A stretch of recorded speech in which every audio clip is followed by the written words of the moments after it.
এটাই তো বড় গোপাল।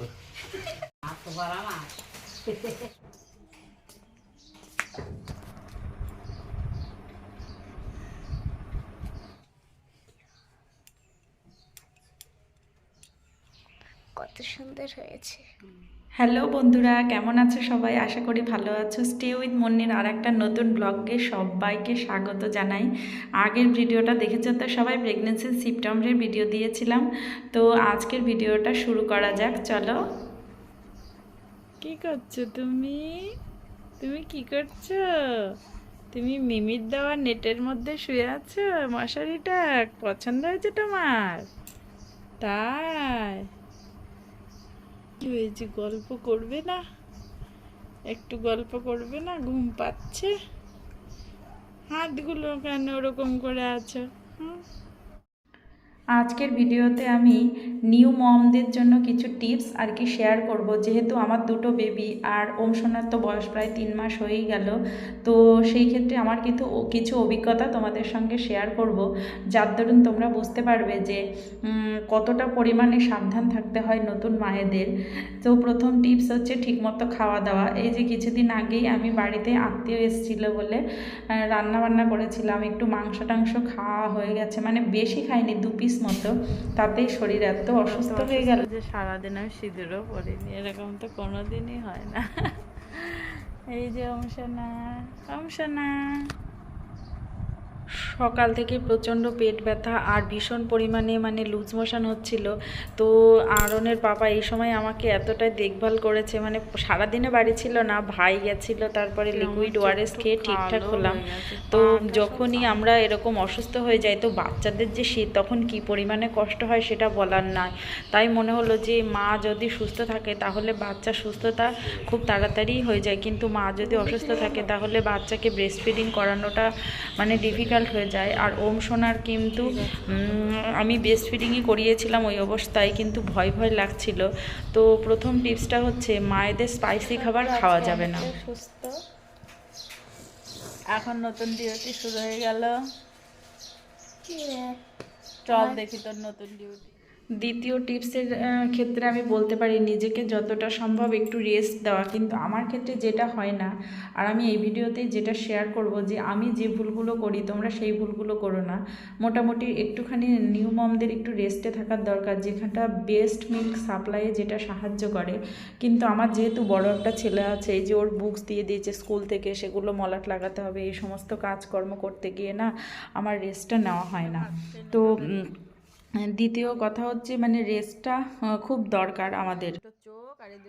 3 নম্বর পয়েন্টে আমার যেটা মনে হয়েছে সেটা হচ্ছে একটু হেলদি খাবার খাওয়া। হেলদি খাবার বলতে যে সমস্ত খাবারে স্পাইস মানে খুব কম থাকে সেই সমস্ত খাবার দাবার খাওয়াটা খুব দরকার মায়েদের ক্ষেত্রে। আর বেবিদের ক্ষেত্রে পরের টিপসটা আমি বলবো হচ্ছে বাচ্চাদের সাবধানতার জন্য বিভিন্ন রকমের পন্থা অবলম্বন করা যায়। বাচ্চাদের জন্য টিপস আমি আর একটা নিয়ে আসবো। আর আজকে ভিডিওতে যেটা বলতে চাচ্ছি যে বাচ্চাদেরকে যখন তেল মালিশ বা যখন অন্য কিছু করা হয় তখন ওদের স্নান করার জলটা একটু রোদ্রে গরম করে তারপরে স্নান করালে আমার মনে হয় ভালো হয়।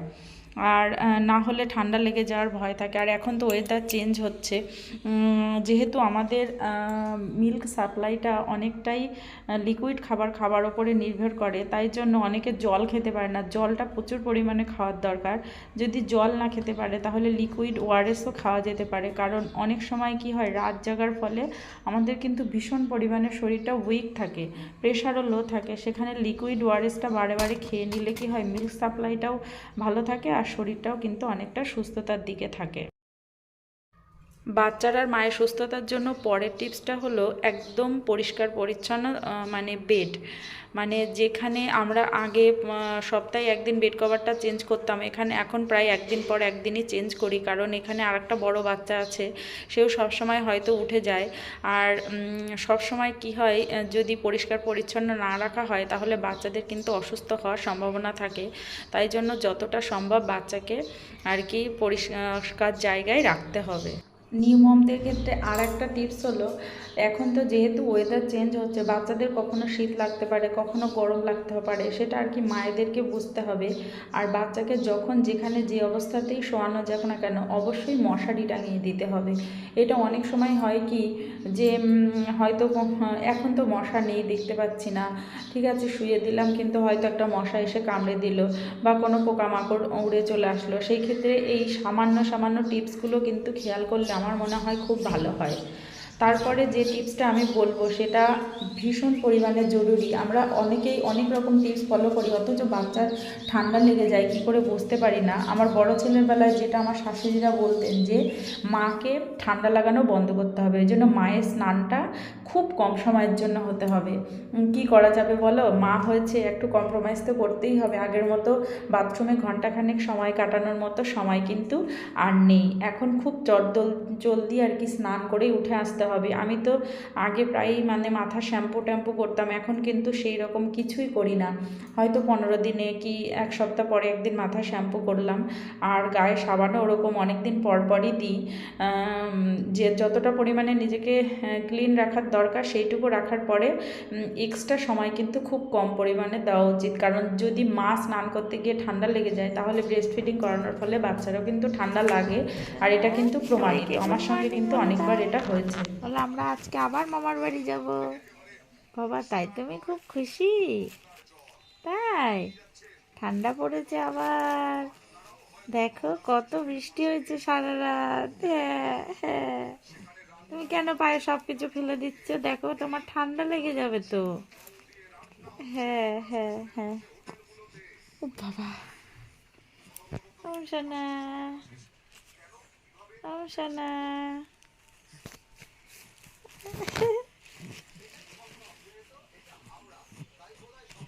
দেখো বাচ্চারা হাসি খুশি থাকলে আর ভালো থাকলে, সুস্থ থাকলে মায়েদেরও কতটা ভালো লাগে, তাই না? যদি বাচ্চাদের এরকম সুস্থ দেখতে চাই, তাহলে আমাদের নিজেদেরকেও ভালো আর সুস্থ থাকতে হবে। আর ভালো আর সুস্থ থাকতে গেলে প্রধান কারণ যেটা হচ্ছে, সেটা আমাদের মনটাকে সুস্থ রাখা আর সতেজ রাখা। তো মনটা সুস্থ আর সতেজ রাখতে গেলে কি করতে হবে, নিজেদেরকে একটুখানি ডিপ্রেশান থেকে বেরিয়ে আসতে হবে। অনেকেই কিন্তু মানে প্রেগনেন্সির পরে কিন্তু একটা ডিপ্রেশানে ভোগে। সেটার থেকে বেরোনোর জন্য কোনো সময় হাজব্যান্ডের সঙ্গে একটু বাইরে বেরোলে, কিংবা পরিবারের কারোর সঙ্গে একটু বাইরে বেরোলে, কথা বললে, যারা শহরে থাকে তারা হয়তো একটুখানি এদিকে ওদিকে শপিং করতে বা কেনাকাটি করতে যেতে পারো। আর আমার ক্ষেত্রে কি হয়, আমার কিন্তু মাঝে মাঝে এরকম বেরোই বলতে কি, খুব দরকারি যে সমস্ত কাজে সেখানে একটুখানি বেরোই, হয়তো একটু সাজুগুজু করলাম, দেখি মনটা অনেকটা ফ্রেশ হয়ে যায়। যে সব সময় বাচ্চাকে নিয়ে বসে আছি ঘরের মধ্যে, ওর দেখভাল করছি, এতে কি হয়, মনটা না অনেকটাই বোরিং হয়ে যায়। আমার তো সেটাই মনে হয় যে আর যখনই আমরা কখনো বাইরে বেরোচ্ছি, অবশ্যই বাচ্চার মানে ঠান্ডা না লাগিয়ে তেমন প্রোটেকশান নিয়েই বেরোতে হবে। যখন মনে হচ্ছে যে আমাদের ঠান্ডা লাগছে না, কিন্তু তখনও কিন্তু না বাচ্চাদের ঠান্ডা লাগে, তো সেই দিকটা একটু খেয়াল রাখতে হবে। আজকের টিপসগুলো আমি আমার একদম অভিজ্ঞতার পরিপ্রেক্ষিতে সবার সঙ্গে শেয়ার করলাম। যদি ভালো লাগে প্লিজ একটা লাইক করে দিও, আর যদি চ্যানেলে নতুন হও তাহলে অবশ্যই চ্যানেলটাকে সাবস্ক্রাইব করে আমাদের পাশে থেকো, কারণ এর পরবর্তীকালে আরও অনেক টিপস আর অনেক কিছু তোমাদের জন্য অপেক্ষা করে আছে। তো ইতিমধ্যে যারা চ্যানেল সাবস্ক্রাইব করে নিয়েছে তাদেরকে জানাই অসংখ্য ধন্যবাদ।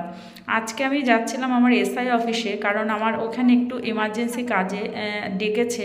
যেহেতু আমি এখনও মেটার্নিটি লিভে আছি, কিন্তু সার্ভিস বুক আপডেটের জন্য আমার ওইখানে যাওয়াটা বাধ্যতামূলক। এই জন্য আজকে প্রচণ্ড বৃষ্টি হচ্ছিল, এই সময় একটুখানি বৃষ্টিটা ছিপছিপ করে পড়ছে, আর আমি যাব, কিন্তু বাইকে যেতে গেলে তো ভীষণ ঠান্ডা লেগে যাবে। তাই আমরা টোটো ভাড়া করে এই যে বেরিয়ে পড়েছি। পথে যেতে গন্তব্যস্থলের আমার বাবার বাড়ি আছে, এই যে এখানে ওমসোনাকে রেখে, ভাইবোর কাছে রেখে গেছি। আর ওমসোনা এত সুন্দর ভদ্রভাবে ওইখানে ঘুমিয়েছিল।